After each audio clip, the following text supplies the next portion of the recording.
Evangelho de João, capítulo 11, a partir do versículo 1, diz assim a Bíblia Sagrada. Eu vou fazer a leitura na Bíblia do meu amigo, do querido pastor Nelson Rocha, Alderi Nelson Rocha, meu mestre. Fizemos o mestrado o ano passado, terminei o meu mestrado, e ele tem sido uma inspiração para muitos dos pregadores. Está aqui a Bíblia revelada de Nelson, e eu tenho certeza que todos os pregadores do Brasil logo vão tê-la para poder manejar e pregar a poderosa palavra de Deus. Diz assim a Bíblia Sagrada: estava então enfermo um certo Lázaro de Betânia, aldeia de Maria e de sua irmã Marta. E Maria era aquela, em outras versões diz, a mesma que tinha ungido o Senhor com unguento e lhe tinha enxugado os pés com seus cabelos, cujo irmão Lázaro estava enfermo. Mandaram-lhe, pois, suas irmãs dizer: Senhor, eis que está enfermo aquele que tu amas. E Jesus, ouvindo isso, disse: esta enfermidade não é para a morte, mas para a glória de Deus, para que o Filho de Deus seja glorificado por ela. Ora, Jesus amava a Marta e a sua irmã e a Lázaro. Ouvindo, pois, que estava enfermo, ficou ainda 2 dias no lugar aonde estava. Atenção de toda esta multidão para o versículo de número 3, que será a base da mensagem que Deus tem colocado no nosso coração esta noite, que diz assim: mandaram-lhe, pois, suas irmãs dizer: Senhor, eis que está enfermo aquele que tu amas. Pegue na mão deste irmão que está ao seu lado, à sua direita e à sua esquerda. Quero louvar a Deus pela vida também do pastor Reuel, que tomou uma iniciativa e todos nós a respeitamos, e Deus falou com ele acerca dos fundos musicais, principalmente os que usavam do Iane, e ele, sentindo de Deus, tomou essa iniciativa. Todos nós apoiamos essa iniciativa. Deus possa ser louvado através de sua vida. E eu pedi a ele se eu poderia usar aqui um tangedor da música de Deus, do Sacra, o instrumentista, o pastor Roberto Marinho. E ele, como estava aqui já na sequência do pastor Marco, foi pedido, o pastor Reuel autorizou. Ele vai ficar bem baixinho assim, suave, porque nós não precisamos de manipulação para o poder de Deus. Mas eu tenho certeza que ele vai dando anestesia aqui, e você vai dando glórias a Deus aí, e eu vou pregando a palavra de Deus aqui. Quantos entendem isso? Diga glória a Deus.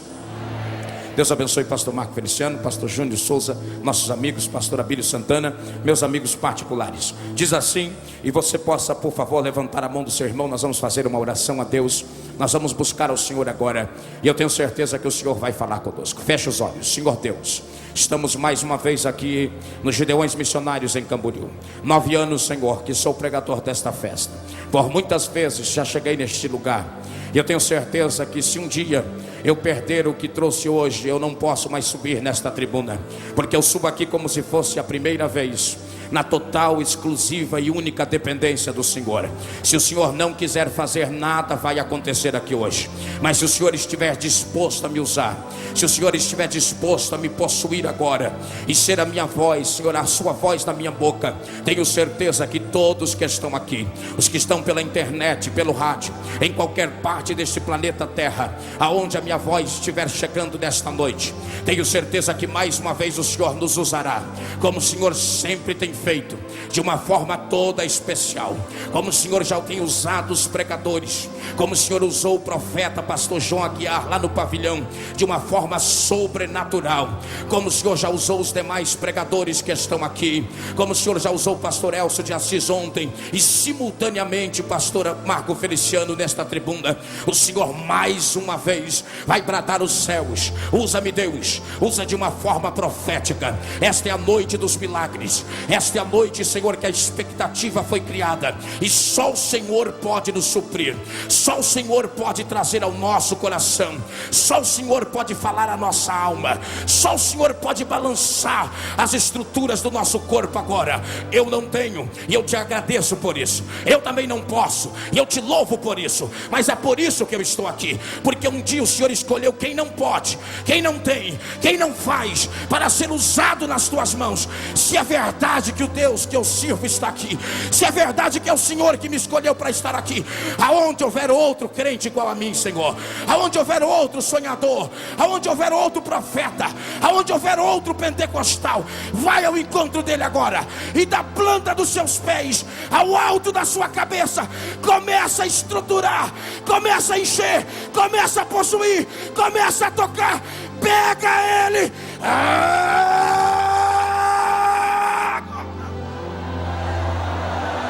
Levante a mão direita ao céu e por 30 segundos começa a permitir que Deus te tome agora. Começa a permitir que Deus te use agora. Os que têm línguas estranhas, adorem línguas estranhas. Os que não têm, vai dando glórias a Deus e aleluia, porque já já você vai ter língua estranha para falar.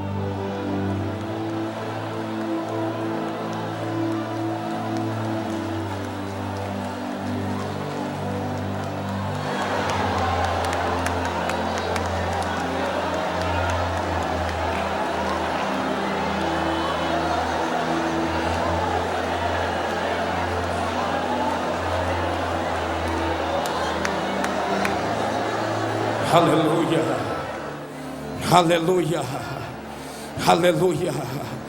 Os que têm assento, assente-se. Quando Deus foi enviar seu Filho Jesus Cristo a esta terra, em sua onisciência eterna, Ele começou a tomar os cuidados minuciosamente para apresentar seu Filho Jesus Cristo. Dentre os cuidados que Deus foi tomando ao longo da história, Deus foi preparando o cenário desta terra para apresentar Jesus Cristo. Por exemplo, Ele preparou um idioma universal, o grego, para que através do grego não só o Novo Testamento fosse escrito, mas também um maior número de pessoas poderiam ser alcançados em um menor número de tempo possível.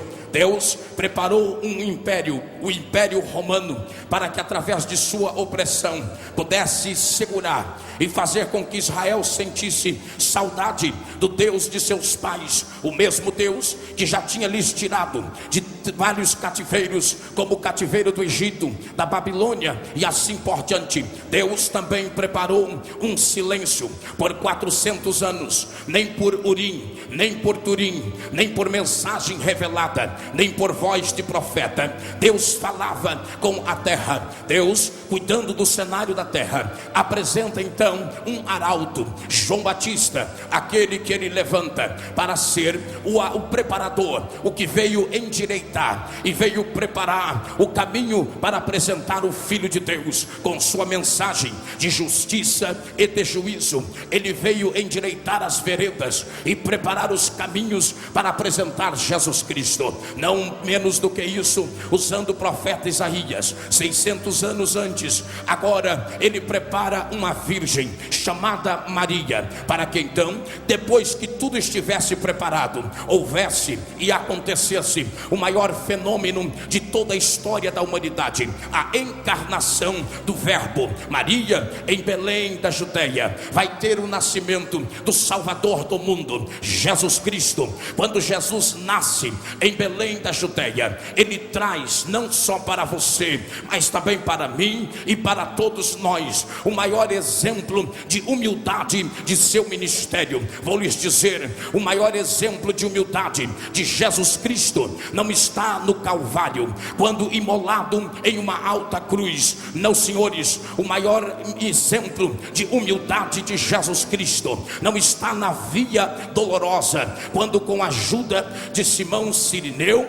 ele levava a pesada cruz para ser martirizado no Monte Caveira. O maior exemplo de humildade de Jesus Cristo não está no Getsemane, quando seus vasos capilares se romperam e por por que não dizer, seu suor transformou-se em gotas de sangue devido à agonia daquela hora. O maior exemplo de humildade de Jesus Cristo está na manjedoura. Por que na manjedoura? Porque um dia Paulo escreveu à igreja dos Filipenses dizendo: ele, sendo em forma de Deus, não teve por usurpação ser igual a Deus, mas aniquilou-se a si mesmo, tomando forma de servo, e sendo servo foi obediente até a morte. O próprio profeta Isaías um dia teve uma contemplação acerca da dignidade, acerca da formosura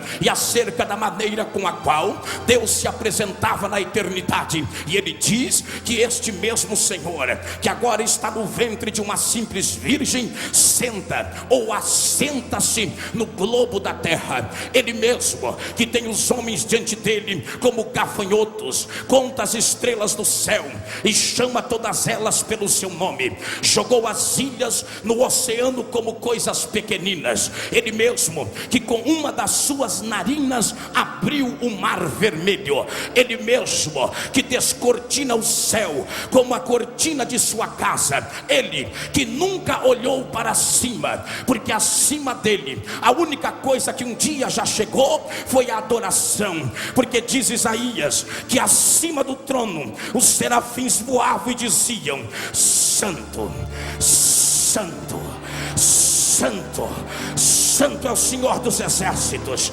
toda a terra está cheia da sua glória. Ele mesmo agora, reduzindo sua forma, vem a Belém da Judeia para iniciar seu ministério. Por 30 anos, pouco sabemos, pouca informação temos, mas os evangelistas têm o cuidado de dizer que o menino crescia em graça e conhecimento, tanto diante de Deus como diante dos homens. Jesus então crescia, e com 30 anos agora vai iniciar seu ministério profético, não antes indo ter com João, agora mesmo nas margens do Jordão. João Batista com sua mensagem de impacto, com sua mensagem poderosa, uma grande fila se formava, e ele, usando uma linguagem pseudônima, dizia que estas pessoas que a ele chegavam eram por ele consideradas como serpentes. Parece-me que eu estou vendo o Cordeiro de Deus, Jesus Cristo.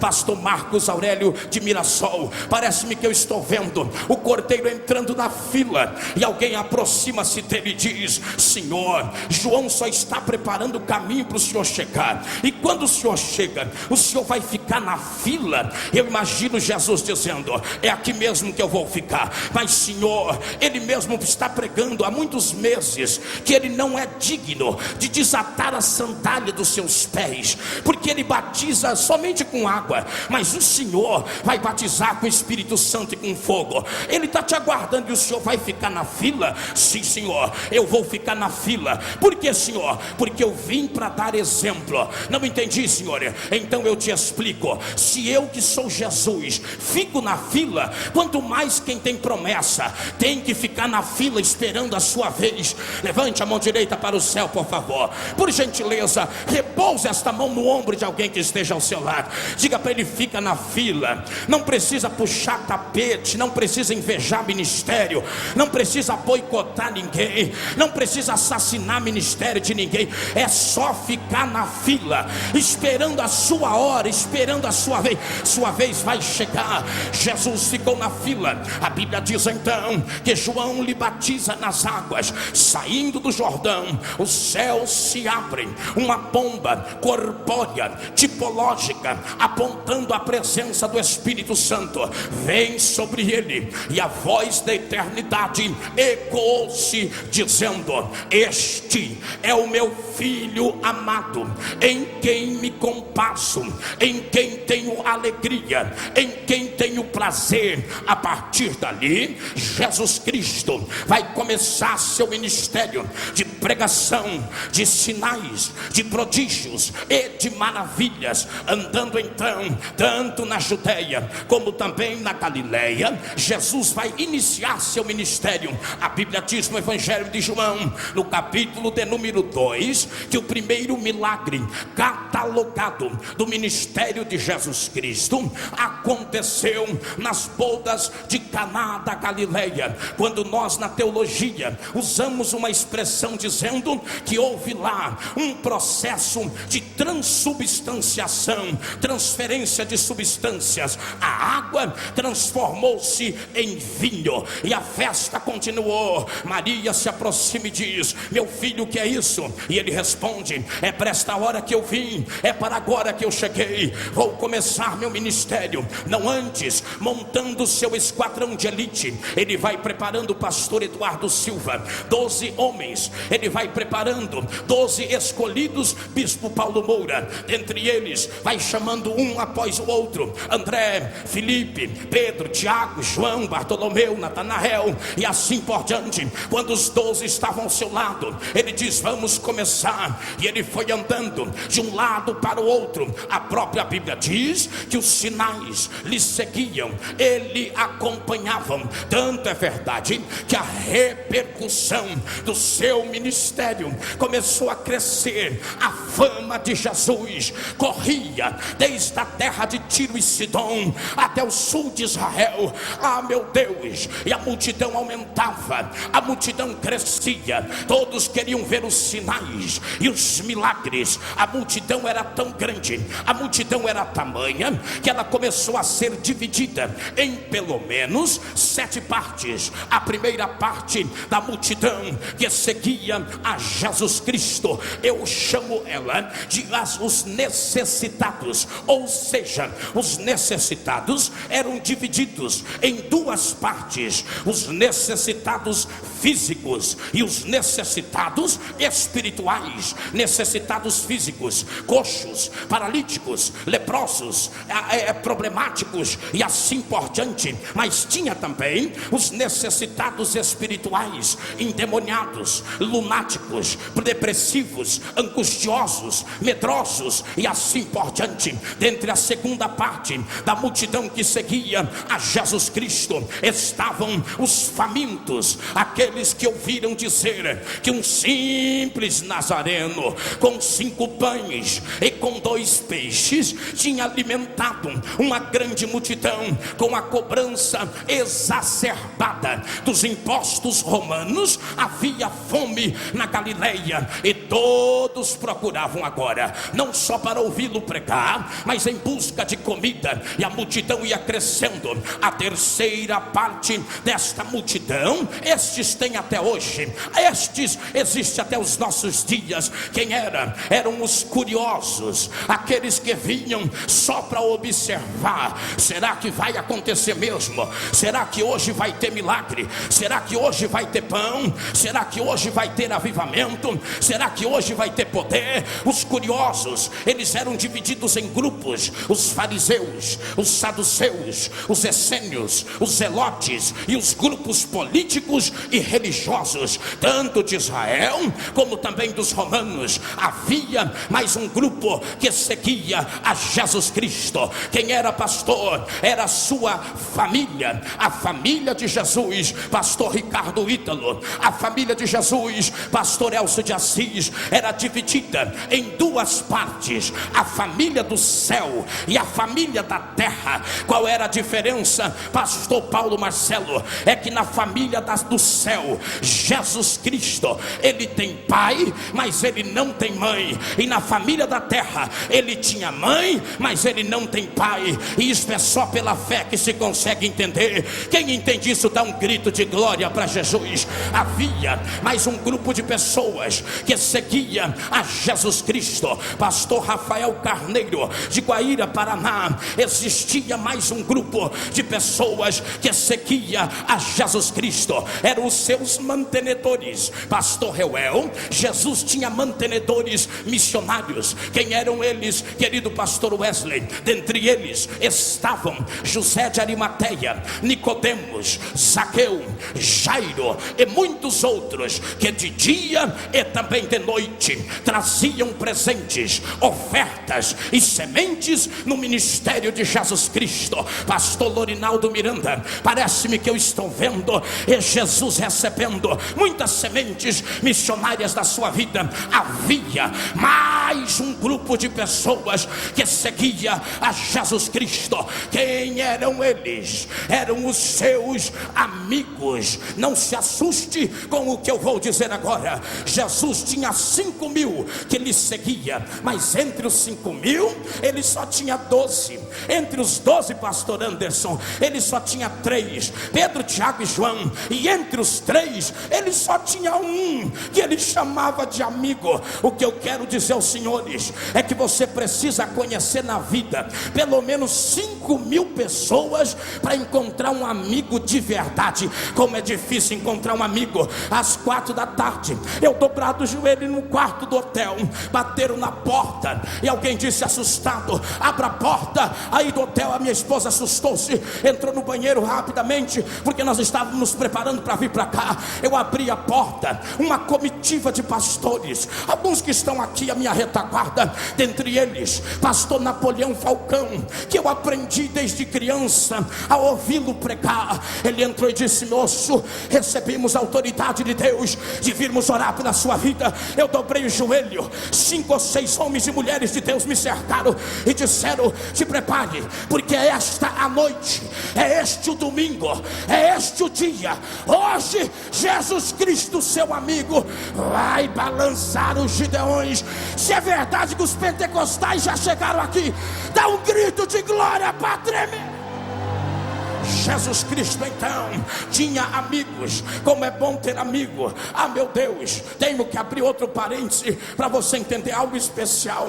Quando você não tem amigo de perto, então você precisa encontrar amigo de longe. Ah, como eu tenho amigos de longe. Não é pastor Samuel Gonçalves, não é pastor Abílio Santana, pastor Júnior Souza. Este aqui é um amigo de verdade que Deus me deu. Amigos de longe às vezes são melhor do que os amigos de perto. É por isso que Jesus Cristo, não tendo amigo de perto, ele foi encontrar, prefeita, amigos de longe, uma família, uma casa, aonde ele sentia-se tão bem, tão confortável e tão agradavelmente recebido, que a Bíblia diz que ele os amava. Uma família muito rica, como também abastada. Haja vista que o evangelista João deixa muito claro que a aldeia pertencia a esta família, não composta apenas por 3, mas segundo a história,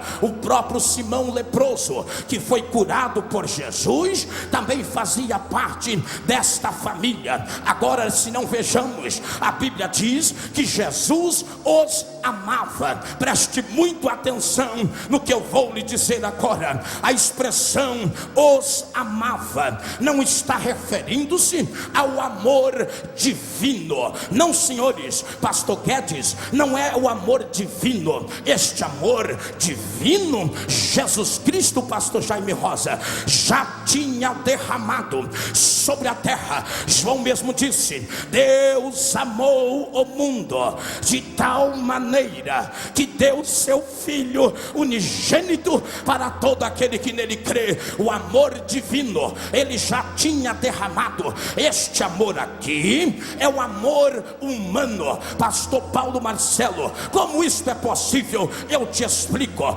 Quando Jesus andou nesta terra, ele era 100% Deus e 100% homem. Como Deus, ele nunca perdeu seus atributos exclusivos: onisciência, onipotência, onipresença, imutabilidade, pré-existência, existência, eternidade. Ele nunca perdeu seus atributos exclusivos, mas como homem, ele veio aqui para provar tudo que nós provamos. Vou explicar um pouquinho melhor. Parece-me que eu estou vendo. Ele abriu o liquidificador da existência humana e ele foi jogando lá dentro tudo que forma o caráter e a personalidade de um homem e de uma mulher. Foi jogando lá dentro fome, sede, tristeza, alegria, sorriso, lágrimas, descontentamento, medo, depressão, paixão, amor, ódio, tristeza, angústia. Ah, meu Deus do céu, quando ele prova todo o cálice da existência, ele chegou a uma conclusão e ele deixou escrito: no mundo tereis aflições, mas tem de bom ânimo, eu venci o mundo. E a igreja vai vencer também. Quem vai vencer? Jesus. Levante a mão direita para o céu, levante a mão esquerda para o céu. Mão direita no ombro do irmão da direita, a esquerda do mesmo jeito. Dá uma carinhaça, acaricie o ombro do irmão do seu lado e diga: Jesus te entende. Ele veio aqui para provar tudo que você prova: abandono, a tristeza, humilhação. Ele provou tudo e ele sabe até onde você suporta. Ele sabe até onde você vai aguentar. Ele sabe até onde você pode chegar. Ele sabe até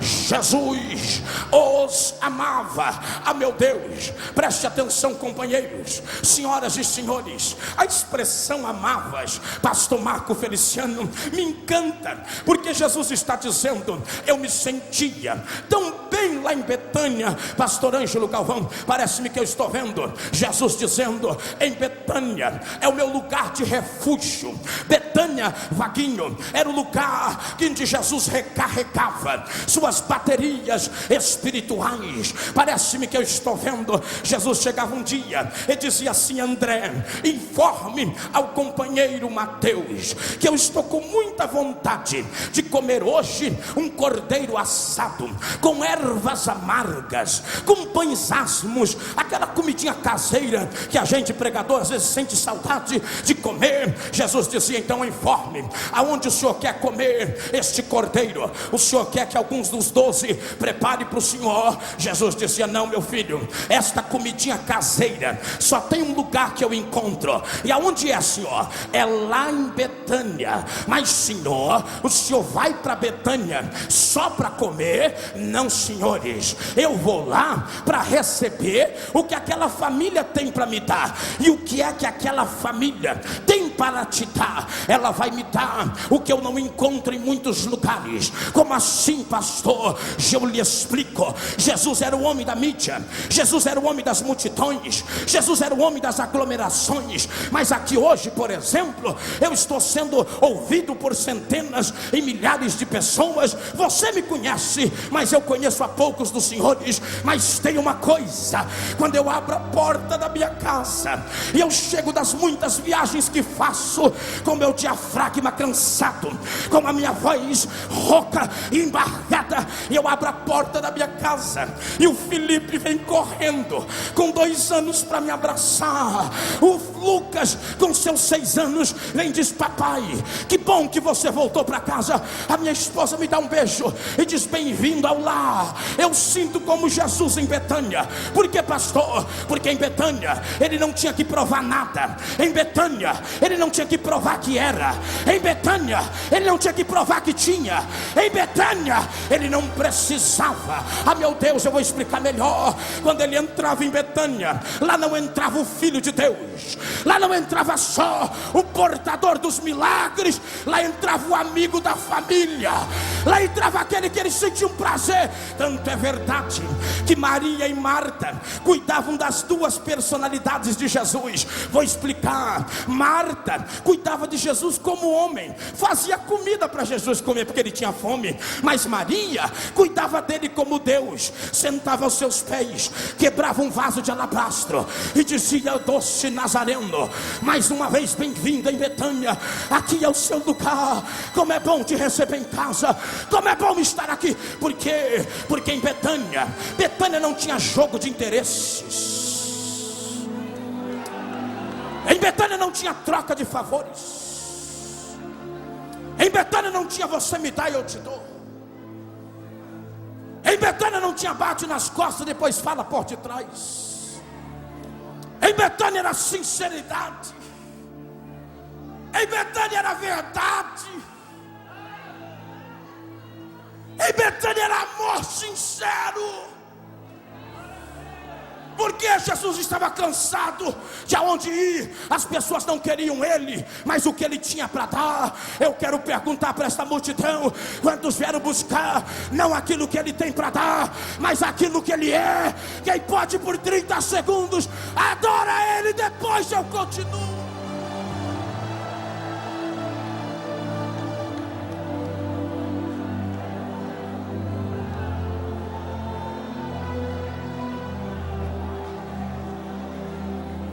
Um dia ele saiu com fome de Betânia. Aí eu parei para pensar: como que pode numa casa dessa ele sair com fome? Missionária Flor de Lis. Aí eu descobri por quê. Porque Jesus não ia para Betânia só para comer. Ele ia para Betânia também, pastor Gilmar, lá da Guiana Francesa. E esse terno veio de lá, pastor, só que me deu. Ele mesmo não ia em Betânia só para comer. Ele ia para recarregar suas baterias espirituais. Porque em Betânia ele tinha paz para buscar a Deus. Em Betânia ele sentia-se tão bem que ele podia dobrar o joelho e dizer: aqui eu estou tranquilo, porque aqui não tem cobrança. Ele descortinava a sua couraça ministerial.